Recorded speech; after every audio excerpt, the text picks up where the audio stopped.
Seigneur, nous te bénissons, nous te donnons toute la gloire. Béni soit l'Éternel Dieu, le Dieu d'Abraham, le Dieu d'Isaac, le Dieu d'Israël, Dieu et Père de notre Seigneur Jésus-Christ. Béni soit à jamais ton nom glorieux, la terre entière est remplie de ta gloire. Tu es saint et nous devons t'adorer dans cet esprit. Nous prions que tu nous accordes la grâce à cause de Jésus-Christ, que nous soyons assez saints ce matin pour pouvoir t'honorer à ta table, la table du grand roi. Merci de rendre ministère par ton Esprit Saint et merci de nous accompagner par ta puissance, car l'homme ne peut rien sans ton esprit. Reçois toute gloire et tout honneur au nom de Jésus. Nous t'accueillons au milieu de nous par nos acclamations. Pour t'adorer, nous levons nos voix. Pour t'adorer, Jésus. Waouh! Que le Saint-Esprit accompagne la parole de Dieu au nom de Jésus. Donne-moi ton amen fort.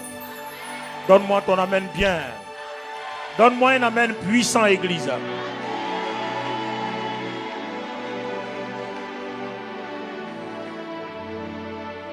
Jean, le chapitre 19, verset 30. Merci de vous asseoir. On va lire parole vivante. On va lire Bible expliquée. Et on va lire parole de vie. Commençons d'abord par Louis II ou parole vivante.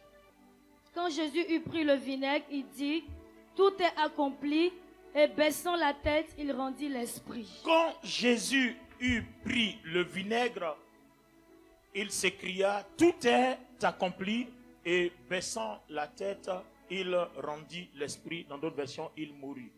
Allons-y, Bible expliquée et après parole de vie. Bible expliquée. Jésus prit le vinaigre, puis il dit: tout est achevé. Jésus prit le vinaigre et puis il dit: tout est achevé. Alors il baissa la tête et mourut. Allons-y, version parole de vie. Jésus prend le vinaigre. Prend le vinaigre Ensuite il dit: tout est fini. Tout est fini. Il baisse la tête. Et il meurt. Seigneur, merci d'accompagner cette parole. Que ce message soit une bénédiction pour l'Église et pour les nations au nom de Jésus. Amen. Amen. Il dit: tout est accompli. Bible expliquée nous donne l'interprétation de tout est accompli en disant: tout est achevé. Et la version parole de vie donne l'interprétation de tout est accompli en disant: tout est fini. Bien, quand on dit tout est fini, ça dépend de quoi on parle. Enfin, ça dépend de ce dont on parle. Alléluia. Tout est accompli, tout est achevé, tout est fini. Tout est accompli. Qu'est-ce qui est accompli? Qu'est-ce qui est achevé? Qu'est-ce qui est fini? Et si c'est accompli pour qui? Si c'est achevé pour qui? Et si c'est fini pour qui? Parce qu'on fait ça pour quelque chose et on fait ça pour quelqu'un. Amen. Dieu n'a pas besoin que tout soit accompli pour lui. Il n'a pas besoin que tout soit fini ou achevé pour lui. Lui-même, il est l'achèvement. Lui-même, il est l'accomplissement. Lui-même, il est la finition de tout. Donc, il ne dit pas ça pour lui-même Jésus, parce qu'il est Dieu. Il ne dit pas ça pour Dieu le Père, pour Dieu le Saint-Esprit. Il ne dit pas ça pour les arbres, pour les herbes, mais il dit ça pour les hommes. Donc, tout est accompli pour les hommes. Tout est achevé pour les hommes. Tout est fini pour les hommes. Acclamons le Seigneur pour cette grâce.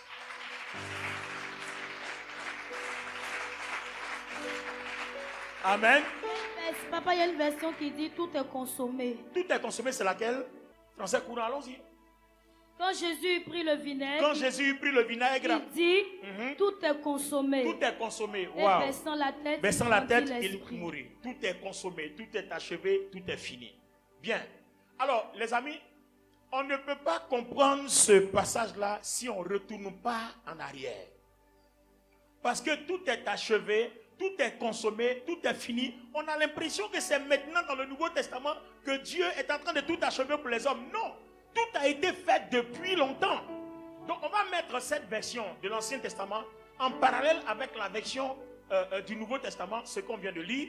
Et puis nous allons essayer de calculer et on comprendra mieux c'est achevé pour qui, c'est fini pour qui, c'est consommé pour qui et c'est accompli pour qui. Allons-y dans Genèse. On ne va pas lire, ça va nous prendre du temps parce que c'est trop long. Quand vous prenez le livre de la Genèse, commencez d'abord Genèse chapitre 1 à partir du verset 1. Au commencement, Dieu créa le ciel et la terre. Donne-moi un amen, église. La terre était informe et vide et l'Esprit de Dieu se mouvait au-dessus des eaux. Dieu dit que la terre soit et la terre fut. Et puis Dieu dit que le soleil, etc. Il y eut une nuit, un jour, et ce fut le premier jour jusqu'au 6e jour. Donc Dieu a créé la terre, le soleil, la lune, le jour, la nuit, les arbres, les herbes, les fruits, et tout ce qu'il faut. Et puis maintenant, en dernière position, il prend l'homme, il dépose l'homme dans le jardin. Donc quand l'homme arrive dans le jardin, il a tout ce qu'il faut. L'homme a la lumière du jour, l'homme aussi a les étoiles de la nuit, l'homme a tous les fruits, l'homme a tout ce qu'il faut pour vivre. Donc on comprend qu'en fait, quand Dieu dit, après avoir regardé sa création, il dit, tout est bon et même très bon, on réalise que Dieu avait tout fait très bon avant de déposer l'homme. Donc aussi longtemps que tout n'était pas encore très bon, il ne peut pas déposer l'homme parce que l'homme va vivre de quoi? Et c'est la partie qui devient intéressante. Amen. C'est la partie émergente de l'iceberg. Tout est fini. Donc quand Dieu finit de tout créer, il dit bon, maintenant que tout est achevé, maintenant que tout est fini, faisons l'homme à notre image. Qu'il vienne manger de tout ce qui est achevé. Qu'il vienne consommer tout ce qui est achevé. Qu'il vienne, vous voyez, qu'il vienne jouir de tout ce qui est achevé, de tout ce qui est fini, de tout ce qui est accompli. Donc, vous comprenez qu'en fait, Dieu, quand il te donne une mission, quand il t'envoie, quand il t'appelle, il prend soin de disposer tout ce qu'il faut avant de te déposer, parce que tu es à son image, tu es d'une racine royale, tu es d'une race glorieuse. Donc tu ne peux pas manquer de rien. Dieu ne peut pas te créer à son image et puis tu vas manquer de quelque chose alors que lui-même ne manque de rien. L'Éternel est mon berger, je ne manquerai de rien.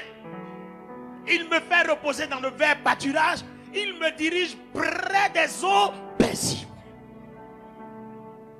Donc aujourd'hui, mets-toi dans ton esprit. Si l'ennemi veut te faire croire que tu es pauvre, il faut comprendre que certaines circonstances t'ont rendu pauvre, mais tu dois les rattraper.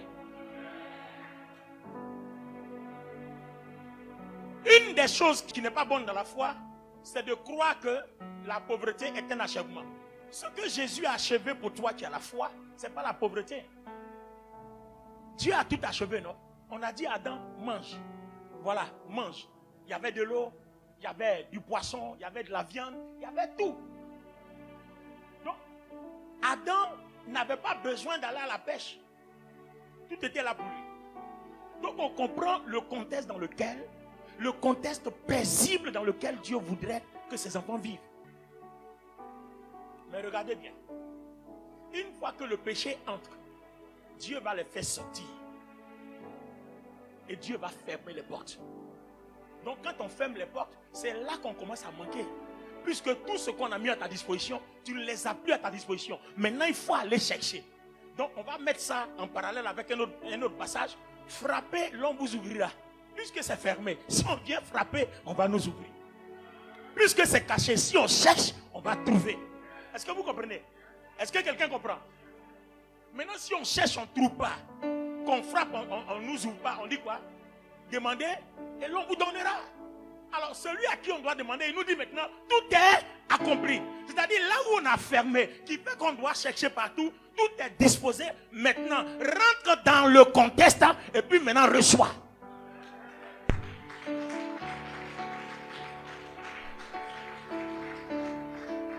Alléluia. Maintenant, regardez les amis. On commence à comprendre. Hein? Le but ici de ce message, c'est de faire comprendre à un enfant de Dieu que Dieu ne te crée pas pour que tu souffres. Amen. Je passais juste, n'est-ce pas? Voilà. L'argent ne doit pas manquer. Le travail ne doit pas manquer. Alléluia. Mais regardez bien. Je dis bien, regardez bien. Une fois que Jésus accomplit tout, on réalise que les choses sont accomplies, mais les choses ne sont pas à notre disposition. Donc nous devons faire de telle sorte que les choses soient à notre disposition. Et c'est là qu'il y a une autre interprétation. Je repars encore dans le jardin d'Éden. Dans le jardin d'Éden, quand Dieu a créé les herbes, les arbres, les feuilles, tout ce qu'on doit manger, il a dit à Adam, regarde là, ce fruit tu manges. Regarde l'autre tu manges. Celui-là tu manges. Celui-ci tu manges. Mais celui-là, Tu ne manges pas.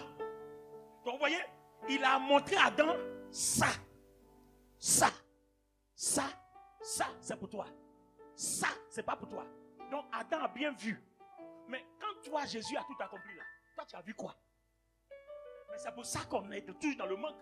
Puisqu'on n'a rien vu. C'est accompli mais on ne voit pas. Alors qu'Adam on a montré. Donc toi aussi on doit te montrer. On doit te montrer. Tu dois voir. Il faut que tu vois. Puisqu'on te dit que c'est disponible. Ton mariage est disponible. Ton mari, vos maris sont disponibles. Mais si vous ne les voyez pas, vous risquez de prendre le faux mari. Puisque dans ce qu'on a montré à Adam, il y a ce qu'on prend et il y a ce qu'on ne prend pas.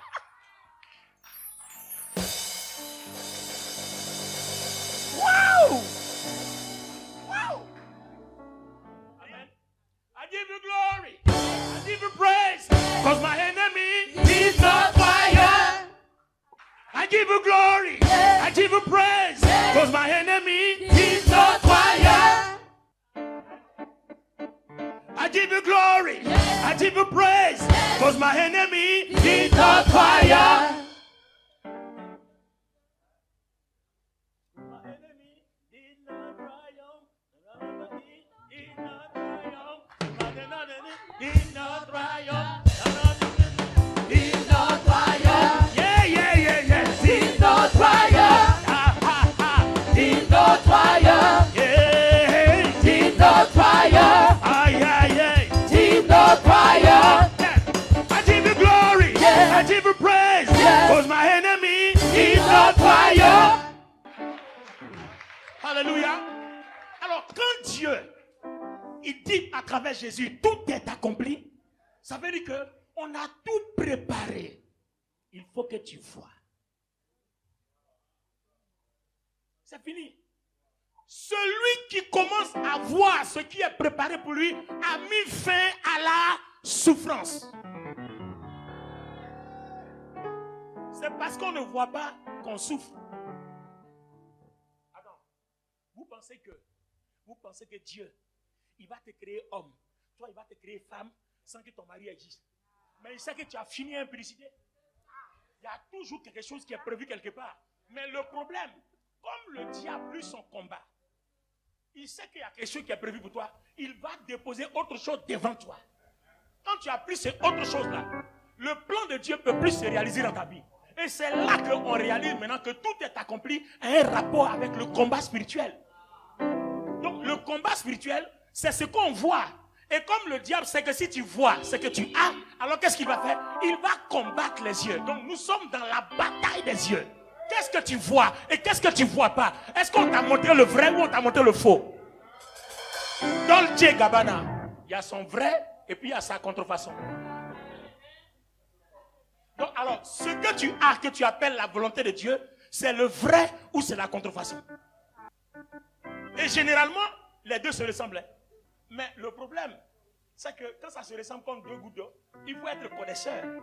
Il y a juste une petite indication qui va te montrer que c'est pas ça, mais c'est ça. Donc celui qui ne sait pas faire le choix, c'est celui-là que le diable a eu. Ta vie va tourner en rond, mais elle ne se réalise jamais. Tu tournes en rond. Pourquoi? Parce qu'en fait, tu as le faux. Et aussi longtemps que tu as le faux, le vrai ne se réalise jamais. Donc ta vie ne peut jamais obéir à l'accomplissement, ne peut jamais rentrer dans l'achèvement de ce qui a été fait pour toi. Alors, je vais prendre deux passages. Quand Élie a marché avec Élisée, vous vous souvenez? Je crois dans 2 Rois 19. Élie a marché avec Élisée. Élisée ayant très bien servi Élie, Élie lui dit, demande-moi ce que tu veux que je fasse pour toi, parce que Dieu m'appelle, je vais monter au ciel. Pendant que je serai enlevé avec toi. Et puis, Élisée lui dit, je ne veux pas beaucoup de choses. Je veux seulement la double portion de l'onction qui est sur ta vie. Mais Élie dit, bon, il n'y a pas de problème. Seulement, si tu as vu, c'est que tu as reçu.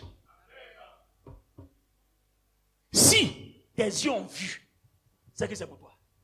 Donc vous voyez qu'en fait, il y a une règle, il y a un principe divin, biblique qui dit, ce que tu vois, tu le possèdes déjà. Ce que tu vois, tu le possèdes déjà. Satan va faire? Le combat de Satan va faire de telle sorte que soit tu ne vois pas ou que tu vois autre chose que le vrai que tu devais voir pour posséder. Donc, il va te faire voir le faux, tu vas posséder le faux. Mais à un moment donné, ta vie va rentrer dans l'échec parce que ce n'est pas le vrai. Donc, le premier combat spirituel, quand Satan te guette, c'est pas autre chose. Hein. J'entends les gens dire, oh, Satan a volé mon mariage, il a volé mon argent, il a volé mes biens, il a volé mes diplômes. Satan ne vole pas de mariage. Satan ne vole pas tes biens, Satan ne vole pas de richesses. Attends, je peux te démontrer pourquoi il ne vole pas de richesses. Dans Matthieu chapitre 4, il dit au Seigneur, regarde, toutes les richesses, hein, tous les biens du monde. Il a montré tous les biens. Oh, diamants, tout ça. Et puis il dit au Seigneur, prosterne-toi. Si tu te prosternes, je te les donne. Bon, comment quelqu'un qui a des richesses comme ça, il est prêt même à les céder contre une petite chose, une adoration. Et puis toi, tu dis non, il a volé mon or. Il va faire quoi avec ton or? Non, il va faire quoi avec ton or? Satan ne vole pas ton or, il ne vole pas ton mari, il n'a rien à faire avec. Satan a besoin d'adoration. Si Jésus se prosternait, il prenait l'esprit de Jésus et puis lui donnait lui son esprit. Donc en fait, il sait que celui qui a l'esprit de Jésus contrôle et le monde matériel, et le monde spirituel, et le monde physique, et le monde social. Donc en fait, il n'a rien à voir à aller voler ton mari. Mais quoi est ça? Il t'a volé la grâce que tu as. C'est ça là. Une fois que tu as ça, tu ne feras que des faux choix. La grâce que tu as de voir ce que Dieu veut que tu vois, une fois qu'il t'a volé ça, tu ne feras que des faux choix. Oh, il a volé mon argent, il n'a rien volé, hein, il ne fait rien avec ça. Il est trop riche, il est multimilliardaire. Il n'a même pas besoin de voler ton diamant, il va faire quoi avec ça? Lui-même, il était prêt à tout céder contre une petite adoration. Donc, quelqu'un qui est prêt à tout donner contre une adoration, toi, tu as combien même et puis il va venir voler? Non, toi, ton milliard là, c'est combien? Ton diamant là, c'est combien? Lui, il a tout. Et puis, il dit bien, tout ça là m'a été donné. Tout ce qu'il devait prendre là, il a pris ça déjà dans le jardin d'Éden. Donc, toi, il n'a rien à faire avec toi. Alléluia. I give you glory. I give you praise. Because my enemy is on fire. Il ne vole rien. Comment il va faire? C'est tes yeux spirituels qui volent. Une fois qu'il a volé tes yeux spirituels, tu ne peux plus le déranger. Tu ne peux plus savoir qu'il est là. Même qu'on va dire non, il y a un sorcier ou bien un diable ici. Tu dis, oh, il n'y a rien. C'est ça là, il aime. Et puis entre-temps, les gens sont là, ils travaillent. Et puis bon, il n'y a rien. Parce que tu ne vois pas. Amen. Allons-y maintenant dans Genèse chapitre 3, verset 1. Le serpent était le plus rusé de tous les animaux des champs. Le serpent était le plus rusé de tous les animaux des champs. Que l'Éternel Dieu avait fait. Que l'Éternel Dieu avait fait. Il dit à la femme, Dieu a-t-il réellement dit? Le serpent dit à la femme, Dieu a-t-il réellement dit? Vous ne mangerez pas de tous les arbres du jardin. La femme répondit au serpent, nous mangeons du fruit des arbres du jardin. Mais quant au fruit de l'arbre qui est au milieu du jardin, Dieu a dit, vous n'en mangerez point et vous n'y toucherez point, de peur que vous ne mouriez. Alors le serpent dit à la femme, vous ne mourrez point, mais Dieu sait que le jour où vous en mangerez, vos yeux s'ouvriront et que vous serez comme des dieux, connaissant le bien et le mal. La femme vit que l'arbre était bon à manger. La femme fait quoi? Elle a vu que l'arbre était bon à manger. Si elle n'avait pas vu, est-ce qu'elle allait manger? Vous voyez, ce que tu vois, tu le possèdes déjà. Donc une fois que tu as vu, la chose commence à avoir de l'influence sur ton esprit, sur tes désirs, sur tes passions, tout ce que tu vois. C'est pour ça que Dieu ne veut pas qu'on voit tout, qu'on voit ce qu'il veut que nous voyons. Alors regardez ce qui s'est passé. Quand le diable est rentré dans le jardin d'Éden, dites-moi, une petite analyse. Est-ce qu'il est rentré dans la personne du diable est un esprit? Ben non. Il a utilisé qui? Le serpent. Donc Satan ne peut pas rentrer dans cette église-là avec une forme de Satan. Dieu ne lui autorisera jamais ça. Même dans le jardin d'Éden, il n'a pas pu rentrer comme ça parce que Dieu ne lui autorise pas ça. Il passe toujours par un instrument. Donc, ici, là, si Satan est rentré ici, c'est qu'il est rentré à partir d'un corps. Donc, s'il y a sorcier ici, il y a sorcier à partir d'un corps. Tu ne verras pas la sorcellerie s'envoler comme ça, comme ce qu'on voit dans les films là. Il rentre dans un corps. Et puis à partir du corps là, il développe ses assises. Vous comprenez? C'est pour ça que Dieu dit, aimez vos ennemis, priez pour eux. Parce que si on prie pour les corps, que les corps sont sauvés, qu'il n'a plus de corps, il ne peut plus se promener. Voilà tout le débat. Voilà tout le débat. Donc vous voyez, le sorcier là, c'est pas lui ton problème. Toi tu pries pour lui, mais celui qui est dans le sorcier, c'est lui le problème. Donc prie pour le sorcier. Le jour où les yeux du sorcier s'ouvriront, qu'il ne laissera plus son corps être utilisé par le diable, c'est fini. Ça fait un diable en moins. Ça fait un démon en moins. Le jour où on a réussi à convertir, à transformer 10 sorciers dans notre église, ça nous fait 10 démons en moins. Et si on continue de prier pour eux, on va finir par les transformer et puis tout le monde sera sauvé. Vous comprenez? C'est pour ça qu'il faut prier pour eux, il ne faut pas prier contre eux. Si ta maman, ta tante, ta femme ou bien ton mari ou bien ton enfant, quelqu'un est sorcier, c'est pas grave, il faut prier pour lui. Le problème c'est que faut faire la différence.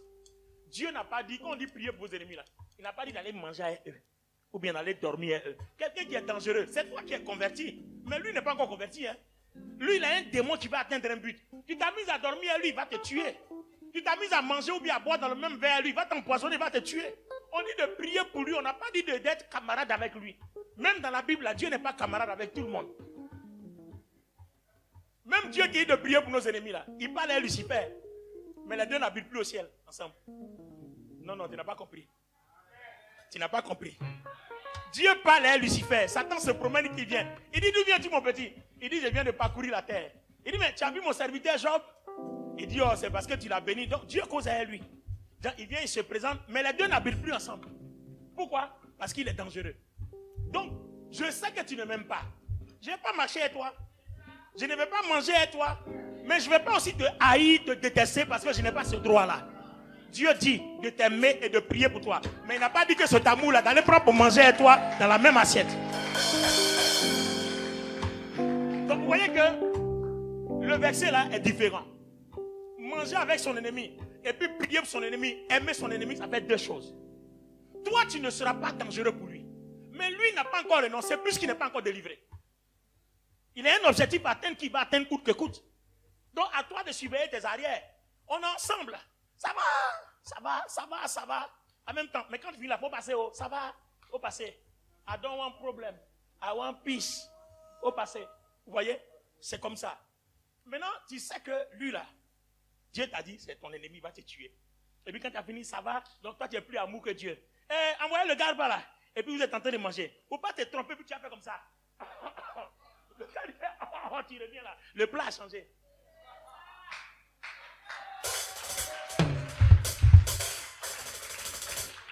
Hallelujah. I give you glory. I give you praise. Because my enemy. Fire. Dieu n'a pas dit de t'asseoir et puis de préparer. Non, non, non. Il dit, il faut l'aimer. C'est différent. Alors le serpent entre dans le jardin incarné par l'esprit du diable. Donc, Ève n'est pas réfractaire au serpent. Adam non plus. C'est les amis, ils causent toujours. Le problème, c'est que ils n'ont pas compris que cette fois-ci, le diable n'est pas venu avec une simple ruse, mais il est venu avec, en plus de sa ruse, une ruse maléfique. Donc maintenant, Ève devait comprendre que le langage du serpent, là, c'est pas comme ça que ça changeait. Mange ça. Mais elle a dit, mais vous savez que ça, là, on ne mange pas, non? Il dit, non. Parce que si tu manges, tes yeux vont s'ouvrir. Vous voyez le combat spirituel? Le premier combat, la première chose qu'on doit surveiller, ce sont nos yeux. Qu'est-ce que tu vois? Et qu'est-ce qu'on t'empêche de voir que Dieu veut que tu vois? Et qu'est-ce que tu vois que Dieu ne veut pas que tu vois? Voici le problème. Qu'est-ce que tu vois que Dieu ne veut pas que tu vois? Qu'est-ce que tu vois que Dieu veut que tu vois? Ou qu'est-ce que tu ne dois pas voir? Ou que Dieu... Vous voyez, voilà toute la question. Il dit, Dieu dit, ne mangez pas, hein, mais il n'est pas bien. Il ne veut pas que vous voyez comme lui. Parce que vous allez voir certaines choses dont il s'est réservé la propriété. Il veut être le seul à les voir. Donc, mangez, vous allez voir. Vous allez devenir comme lui. Vous allez devenir Dieu. Bon, quand on te dit, si tu manges, tu vas devenir Dieu, qui n'est pas intéressé? Est-ce que vous pensez, moi je suis ici, là, il n'y a pas envie de devenir Dieu? Si on me propose ça, j'ai dit, Seigneur, donne-moi seulement pour une semaine. Je vais être Dieu pendant une semaine. Je vais voir ce que c'est. Non, si il me propose ça, il a accepté. Je vous dis la vérité. Bon, si vous voulez vous mentir, mentez-vous. Mais moi, je dis, s'il me propose, je vais accepter. J'ai dit non, moi je ne veux pas beaucoup. Donne-moi, je vais être Dieu pendant une semaine. Voilà. Je veux voir seulement, ou bien même 24 heures, je veux voir quand on est Dieu là. Qu'est-ce que c'est? Et puis quand je finis, après, je te redonne ton trône. Voilà. Mais vous savez que le tapis rouge là, quand on marche dessus, on ne descend plus. Voilà. Sinon, il allait permettre à Lucifer d'essayer. Non, mais Lucifer a voulu essayer, on l'a précipité. Donc le tapis rouge, quand on monte dessus, on ne descend pas. Hein? Parce que ce que tu vois, une fois que tu adhères, ça te possède, ça finit, ça ne te quitte plus. Donc Ève va aller manger. Quand Ève mange, elle fait quoi? En fait, ce que Jésus a refusé de faire dans le désert, c'est ce que Ève va faire dans le jardin d'Éden. Ève va adorer le diable en échange. Le diable va lui donner son esprit pour qu'elle voie ce que lui voit. Pourtant, Dieu leur avait donné son esprit et il voyait ce que Dieu voyait. Seulement, il ne voyait pas ce que le diable voyait. Donc, Dieu leur a caché ce que le diable voit et le diable a tout fait pour leur montrer ce qu'il lui voit. Et à partir du moment où leurs yeux s'ouvrent et qu'ils commencent à voir ce que le diable voit, ils ne voient plus ce que Dieu voit. En fait, c'est ça. Parce que tu ne peux pas avoir les deux en même temps. Non, le beurre et l'argent du beurre, tu ne peux pas avoir les deux en même temps. Si tu vois pour le diable, tu ne vois plus pour Dieu. Et si tu vois pour Dieu, tu ne dois plus voir pour le diable. Parce que c'est deux manifestations différentes. Si l'esprit de Dieu te possède, tu verras pour Dieu. Mais si l'esprit du diable te possède, tu verras pour Dieu le diable. C'est tellement simple à comprendre. Donc vous voyez que le sorcier, ses yeux qui sont ouverts, il ne voit que ce que le diable voit. Maintenant, celui qui n'est pas sorcier et qui prie le Seigneur, qui veut être rempli du Saint-Esprit, il ne verra que ce que Dieu voit. Il ne comprendra que ce que Dieu comprend. C'est deux mondes différents. Alors regardez bien, une fois que Ève mange, Ève fait des découvertes. Et puis ça va dire, Adam, mais est-ce que tu sais que dans le jardin là, il y a des choses ici? Mais Dieu nous a... Ben oui, permettez-moi que j'interprète un peu. Mais Adam... Et puis Adam lui dit, mais attends, tu parles de quoi là? Adam lui voit ce que Dieu voit, il ne voit pas ce que le diable voit. Mais Ève, ses yeux sont fermés, elle voit plus ce que Dieu voit, mais elle voit ce que le diable voit, parce que les yeux ont échangé. Le diable a échangé ses yeux, il a pris leur grâce et puis il a donné pour lui. Alors que pour lui, est une malédiction depuis prononcée à la source. Est-ce que quelqu'un comprend bien? Adam, il y a des choses ici. Adam dit à quoi? Elle dit, oh, prends ça la mange. Adam dit, mais Dieu a dit, on ne mange pas. Elle dit, oh, regarde ça là. Est-ce que tu vois? Adam dit, il ne voit pas. Mais c'est ça qui va ouvrir tes yeux. Si tu as mangé ça, tu vas voir. Tu ne vois pas comment ta vision est limitée seulement au jardin. L'arbre, la connaissance du bien et du mal, le fruit d'ici, il y a ça, là, il y a ça. Non, mange ça un peu. Il y a d'autres fruits. Il y a plusieurs fruits que tu ne vois pas. Quand Adam prend, par curiosité, il finit de manger, et puis elle dit, mais voilà, tu ne vois pas à quoi je sers. Depuis là, tu voyais ma tête, tu voyais ma poitrine, tu voyais tout ça là, tu ne savais pas à quoi ça servait. Maintenant, tu vois, c'est à ça là que ça sert. Est-ce que tu comprends? Est-ce que vous comprenez maintenant? Est-ce que vous comprenez maintenant? C'est à ça là que ça sert. Donc on était dans le jardin là, on était là, on tournait. C'est ça là. Viens, on va manger. Donc vous comprenez en fait que le diable, en détournant leurs yeux de Dieu, a réussi à les positionner sur une direction qui n'est plus celle de Dieu. La direction là n'est plus la direction que Dieu a achevée, que Dieu a accomplie, que Dieu a fini, mais c'est une direction qu'elles vont commencer à entamer, mais qui est celle du diable. Donc aussi longtemps qu'ils seront dans cette direction, ils ne verront plus la gloire de Dieu. C'est pour ça que Dieu les a chassés du jardin et le jardin a été fermé par des chérubins protecteurs, la porte, de telle sorte qu'ils ne peuvent plus jouir de l'accomplissement. Donc les amis, notre premier sujet sur Tout est accompli, on est en sous-titre sur la bataille des yeux. Donc, la communication, le sous-titre, tout est accompli, mais le sous-titre, c'est la bataille des yeux. Qu'est-ce que tu vois que Dieu ne veut pas que tu vois?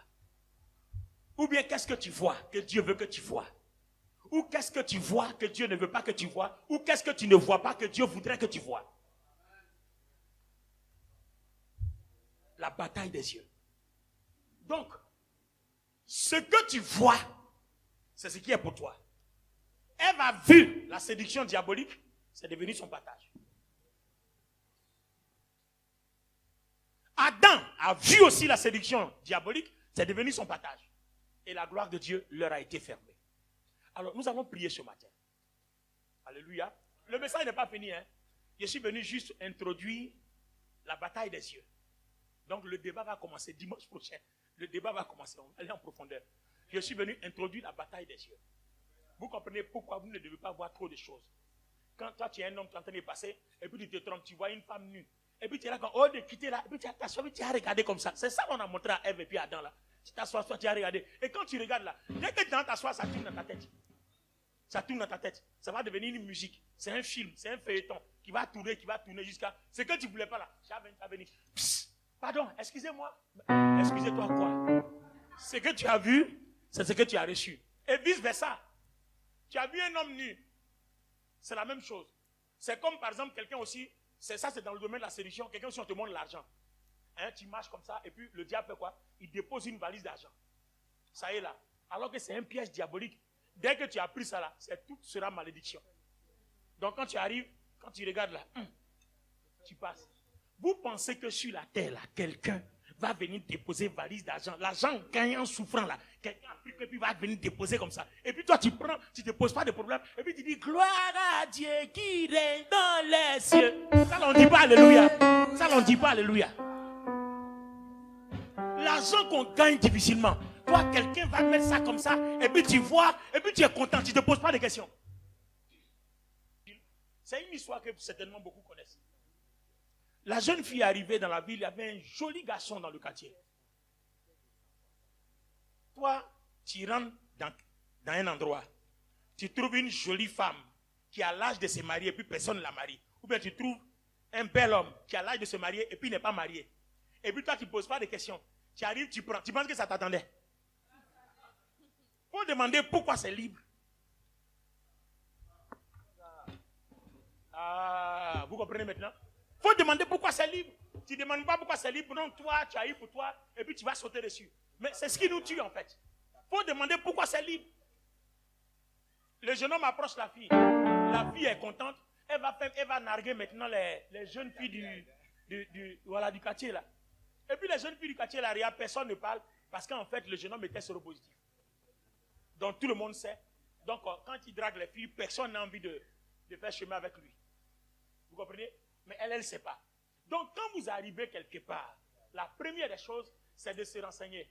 Voir, entendre, comprendre. Il y a 3 choses. Voir, entendre, comprendre. C'est sur ça qu'on va s'arrêter aujourd'hui. Voir, entendre, comprendre. Tu n'as pas vu, tu n'as pas entendu, tu n'as rien compris, reste tranquille. Jusqu'à ce que tu vois, jusqu'à ce que tu entendes, jusqu'à ce que tu comprennes.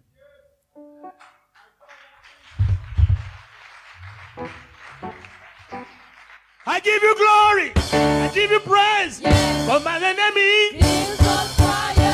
Voir, entendre, comprendre. Alors, le dimanche prochain, notre titre sera Tout est accompli. Et puis en sous-titre, voir, entendre et comprendre. Comment on voit, comment on entend et comment on comprend. Pour que ce qui est accompli soit notre partage. Amen. Donc, parce que tout ce que nous cherchons se trouve bel et bien quelque part. Il a dit bien que tout est. Écoute le sujet de prière pour lequel on va prier. Tout ce que nous cherchons, tout est bien quelque part. Tout ce dont nous avons besoin, ce qu'il nous faut, tout est bien quelque part. Il reste quoi? Voir, entendre, comprendre, savoir. Pourquoi on dit par manque de connaissance le peuple périt? Tout est quelque part. Alors ta prière va être, Seigneur, une jeune fille, où se trouve mon mari? Parce qu'il ne faut pas que vous vous promenez de mari en mari, c'est pas bon. Où se trouve mon mari? Mais pendant que tu dis où se trouve mon mari là, préserve-toi, reste seul.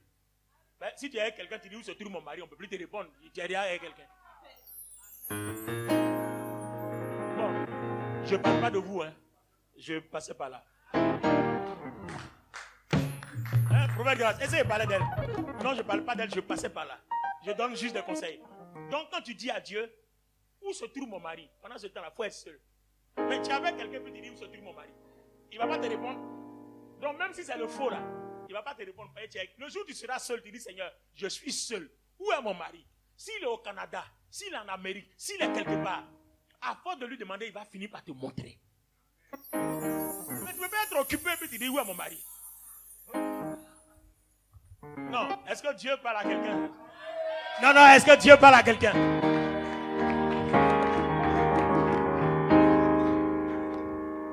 Il y a des questions qu'on ne pose pas quand on est occupé. Donc, Seigneur, tu m'as créé, c'est pour quel métier? C'est pour quel emploi? Une fois que tu as vu ça là, c'est fini. Il y a des charbonniers. Moi, j'ai vu des professeurs à l'université demander crédit à des charbonniers. Ça là, je ne dis pas on. Peut-être que certains, vous avez aussi l'expérience. Ah, d'accord. Des professeurs à l'université qui demandent à un charbonnier de crédit. Il n'est pas salarié, hein, mais il est dans son don. Son charbon qu'il vend là. Il a tous les jetons du quartier, c'est lui qui a. Vous voulez monnaie, allez-y chez lui. Il vous change les jetons, il vous change les billets. Parce que c'est son don. Maintenant, si toi tu veux te lever pour aller être charbonnier comme lui, pour toi ne marchera pas. Parce que c'est pas ce que Dieu t'a donné. Il a dit à Jérémie, depuis le sein de ta mère, tu étais déjà programmé à être prophète des nations. Tu avais été déjà choisi pour ça. Donc si Jérémie vient qu'il vienne médecin, ça ne marche pas. Ça ne marche pas. Il faut bien qu'il soit prophète des nations. Il aura tous les milliards prophétiques disposés, mis à sa disposition pour réussir son ministère. Alléluia. Amen. Vous savez, nous qui sommes appelés au ministère, là, c'est ça. On est là où Seigneur bénit mon ministère. C'est pas comme ça. Hein? Dieu merci qu'il m'a fait la grâce d'avoir la révélation. Il n'est plus comme ça. Hein? Seigneur, quels sont les hommes et les femmes que tu as choisis sur la terre pour m'aider à réussir? C'est pour ça qu'aujourd'hui, là, quand quelqu'un me quitte, ça me fait plus mal. Hein? Je m'avais prié, Seigneur, est-ce qu'il faisait partir? Le Seigneur me dit non, oh, bye bye. Ben oui, parce qu'en réalité, il ne fait pas partie. Ou bien il ne fait pas partie. Donc on revoit. Ça avant là. Oui, Seigneur, on va abandonner. Et puis le Seigneur est en train de te dire, mais qui t'a abandonné? Tu ne comprends même pas. Puisque tu n'entends pas, tu ne comprends pas, tu ne vois pas. Donc voilà. Mais maintenant quand quelqu'un te quitte, si le Seigneur te dit, il est dedans. Ça dit, hé, monsieur, madame, on dit que tu es dedans. Hein. Donc là où tu t'en vas là, il te prévient, hein, tu vas échouer. Reviens. Maintenant c'est toi qui vois. Tu viens, tu restes là-bas. C'est toi qui vois. Donc vous voyez que la prière change. Et le Seigneur dit, vous priez, vous demandez mal, vous ne recevez pas. Parce que ça, vous demandez mal. Vous priez mal. Amen. Je t'ai dit dimanche prochain, si tu ne viens pas, je ne suis pas sûr que tu vas prospérer. Amen. Viens avec des invités. Ça là, quelqu'un a besoin d'apprendre ça pour positionner sa vie. On ne prie plus dans le vide n'importe comment. Quand tu es né là, ton travail, toi qui me regardes, toi qui m'écoutes, toi qui me vois, toi en face de qui je suis maintenant, ton travail, ta vie, c'est déjà calculé. Jésus a dit, c'est accompli. Ce qui a été accompli dans le jardin, que le diable a volé en échangeant les yeux là. Le Seigneur dit, j'ai restauré vos yeux. Maintenant, venez à moi, vous qui êtes fatigués et chargés, vous verrez. Amen. Mais comment ça se passe dimanche prochain? Alléluia. Donc, je t'ai orienté sur la façon de prier. Tu vas prier. Dans ton cas là, tu es appelé à faire quoi? Parce que le jour où tu as vu, c'est que tes souffrances sont finies. Je dis, le jour où tu as vu, c'est que tes souffrances sont finies. C'est achevé. Ta souffrance est achevée. Ta souffrance est finie. Ta souffrance est accomplie, c'est terminé. Il n'y aura plus de souffrance. Tu as vu? Tout ce qu'il te faut pour manger, tout est achevé, tout est accompli. Si tu as vu, alors tu vas commencer à poser des questions au Seigneur aujourd'hui. Et quand tu poses des questions au Seigneur, il va te répondre. Maintenant, s'il te répond, la façon de répondre, la façon de comprendre, ça c'est dimanche prochain. Amen. On va prier le Seigneur. Et quand je dis prier, tu vas prier aujourd'hui. Tu vas prier, le supplier comme tu ne l'as jamais fait. Amen. Tu vas demander à Dieu, pourquoi est-ce que sentimentalement je suis à la bonne place? Est-ce que financièrement le métier que je fais là, je suis à la bonne place? Est-ce que matériellement, est-ce que socialement, est-ce que moi-même là, ma place est en Côte d'Ivoire ou à l'étranger? Il y a des gens qui veulent aller à l'étranger alors que leur place c'est ici, leur prospérité c'est ici. Il y a d'autres aussi, leur prospérité c'est à l'étranger. Donc pose la question à Dieu à tout ça. Une fois que tu as la réponse, tu as vu, tu as entendu, tu as compris, tu as su, ta souffrance s'arrête. Prions le Seigneur au nom de Jésus.